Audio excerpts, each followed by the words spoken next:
My name is Jim Turner. I said I would make a video if I can get the bees grooming each other. I haven't seen them do this since I started powdering sugaring again. Here's what they're doing. They're grooming each other. They have started the groom process again. Just a moment ago there was like 3 or 4 groups just grooming each other, getting all that sugar off. Yeah, they're heavy into grooming. So if this is going on out here, you know it's going on the inside. Because there's a lot of powdered sugar on the inside. And some of that powdered sugar, oh, she's like spreading her wings out. Now get underneath here. There's some right here behind my head. And there's some underneath my wing. Oh, look at it. She's pulling that wing back to get that sugar. She is grooming the heck out of that girl. Isn't that cool? So that culture, so what you're seeing there, that's what's going on inside the hive. So I just now came out here and that was the first thing I noticed. Oh, the culture has returned. So there was like 2 or 3 groups doing that to each other just right before I started recording. Just grooming each other. Going to town. Okay.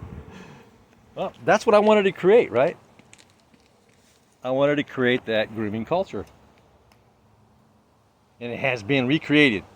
So now that they're doing that to each other again, because I stopped that 3 months earlier before I started powdering sugaring again, so all these girls are brand new. They didn't have that grooming culture anymore. It got groomed out of them. And so what I'm doing is I'm reestablishing that. And so they're going to get really busy just constantly grooming all that powdered sugar. So I'm going to be doing another powdered sugar shake in about 3 days. And my instincts are telling me, even though I saw about 150 bromites, a week ago, and I saw less than, well, probably about half of that 4 days later. So I'm thinking, from what I can tell, it's already starting to go down just after a little over a week of starting the grooming or the powder shake. So yeah, they're up there grooming. I don't see it at the moment. Well, maybe they got all the sugar off each other already. That's all right. They're going to be getting another one here in about 3 days. That's right. I want that grooming culture to be strong so that they are just in it to win it. And there goes the mites. There goes the cycle of mites, eventually. Last year it took me a long time to get rid of that cycle. Oh, in fall. I think it was actually early fall to late fall. Man, it took me early fall to late fall to really start to see where I thought, okay, I think they might be okay. Yeah, long time. So, but because I got it in June, it didn't wait until fall. Right? Because a hive can look perfectly healthy. They're like, gosh, they're doing great. I don't need to do anything. Wrong. By mid-July, most likely, if we haven't done anything to curb the mite increase from all the drone laying throughout the spring, yeah, most likely come mid-July, our hive is in deep doo-doo. And we have no idea because just look at them, they look healthy. Become August, you're going, something don't look right. They look more lethargic. There's more dead bees. There's girls that don't got no wings. What's going on? It could be too late. Yeah, my first season, it was too late. It got both my hives. Because they looked healthy. I don't need to do anything. That learning curve, right? I try to let nature. I knew it could be a problem at that time. But I was wanting to see what nature would do on its own. Well, I found out. There's this thing called beekeeper. That's right. I wasn't being a good beekeeper. But now I'm a very aggressive beekeeper. And I work very hard and diligently to stay on top of things and not let them get, out of hand. It's kind of like getting melanoma. Oh, I thought I saw some more cleaning. I think they're just cleaning the board. I don't know. I think I'm gonna have to do a split here. I think when I go to do my powdered sugar shake, um, maybe I won't do a powdered sugar shake at that time. I'm thinking maybe I'll just go ahead and split them, put them over yonder right there, because that hive is so packed all the way to the top. Another earwig. Yeah, there was so many earwigs in that hive. Oh gosh, those girls look so pissed. I mean, angry. I popped that lid. They didn't care. As far as they were concerned, I'm as bad as the earwigs. They went after me too. And I was taking out the earwigs and smashing the earwigs up there, and they looked like they had armor. Those were some, those were some hard-looking shelled earwigs, big. They were hard and battled ready. Usually, I just see these, you know, skinny, soft-shelled earwigs around. Not these. These were orange with hard bodies, shells. It was crazy. I didn't know they. I hadn't seen one of those for a long time. Until in my hive, right? The earwig soldiers went in to see if they can take over the hive and get all that food in there. Yeah, I found out how they were getting in. I eliminated that. So, getting through the back door, huh? So I eliminated the back door, and my swarm hive, which is the peach hive now, they're doing large navigations every day, and the navigations are getting bigger most days. So I'm probably going to have to add a box to that one pretty soon. I'll just add another brood. I don't make super boxes. So there's my peach hive right there, because I caught it in the peach tree.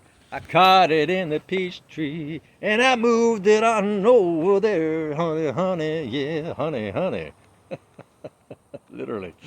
And so, yeah, I think that that one's gonna get a brood box soon. This one's gonna get a split soon. That'll give me 3 hives. I'll let them make a queen. I'm not sure if I'm gonna do. It'll probably be something like a walk-away split.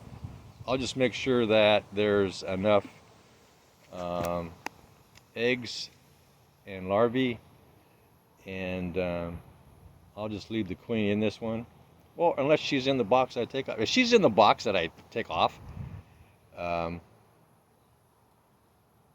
and then I'll check the other one here, make sure there's some eggs and some larvae in there, and in between that, and close up. Let them make their queen cells. They make them pretty fast, in about, I don't know, 12, 16 hours. They're going, huh? In 24 hours, at least, they're already starting to make a queen cell. All right, getting her done.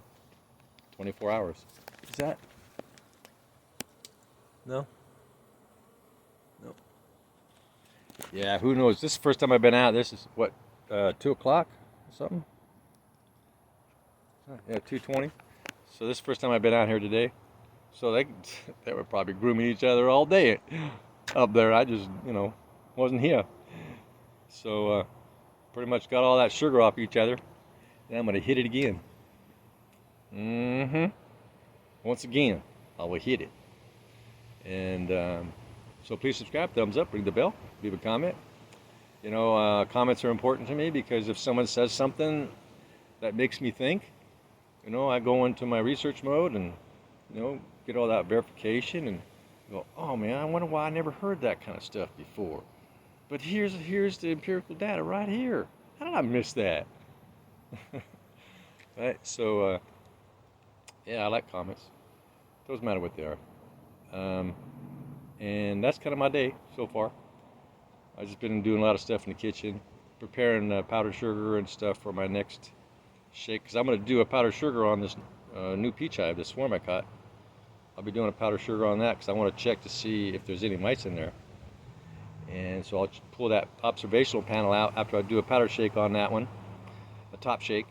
I'll pull that panel in about 4 days or so, somewhere. Go with my gut, right? And take a peek. If I don't see anything, they're going to get another dry panel. But if I see something, I'll vegetable oil the panel, do another sugar shake, get that mite down to easily manageable levels. And no, I think they're probably done grooming each. I think they pretty much got most of the sugar off each other. Mostly. Now they're just double checking each other. Come here. I don't have anything on me anymore. Yeah, but you did last time. Let me double check. If there's a mite that just got on that one, it gets removed right there. Right? Because they do a thorough job. I don't know if you saw that. Man, that one was getting groomed. She was raising her wings and then back up. Yep, get underneath there. I hope you got to see that. They groom each other. When they get into that grooming culture, they do a good job. They do a thorough job on each other, right? But it has to be established. Some hives they can maybe have that and maintain that grooming culture. They're the ones that has to be established by us, the beekeeper. The ones who we know what they can do and possibly do, and we can encourage those things for maximum positive outcomes. And that's what I do with this powdered sugar shake. Right? Encourage them. I do other things too to get them. It's so funny when I'll create like a PlayStation for them to play. I'll put a new structure in there that has all kinds of little corners and turns, and it is so cool to watch how they get so excited by that toy. They chase each other around these little corners and little curves, and they're playing tag. And who knew? I was just curious one day. I said, I'm going to create this little PlayStation section. And I put it in there and kind of in that and out a little bit. And they were just having so much fun. It was so cool to watch. Who knew bees just loved to play? And but they play like bees. They don't play like a dog or a cat or a human. It's bee play. You know, like you'll play. You play, they play, you'll play, bees play. All right? And there it is. All right, please subscribe, thumbs up, ring the bell, leave a comment. I'll answer the best of my knowledge. I feel like I'm a pretty good scientific researcher. I go all the way down that rabbit hole until I either find the rabbit or there was nothing down here to begin with. I was chasing a ghost rabbit, and so there you go. All right, bye now.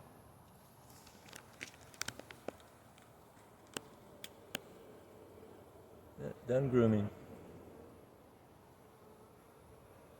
Okay.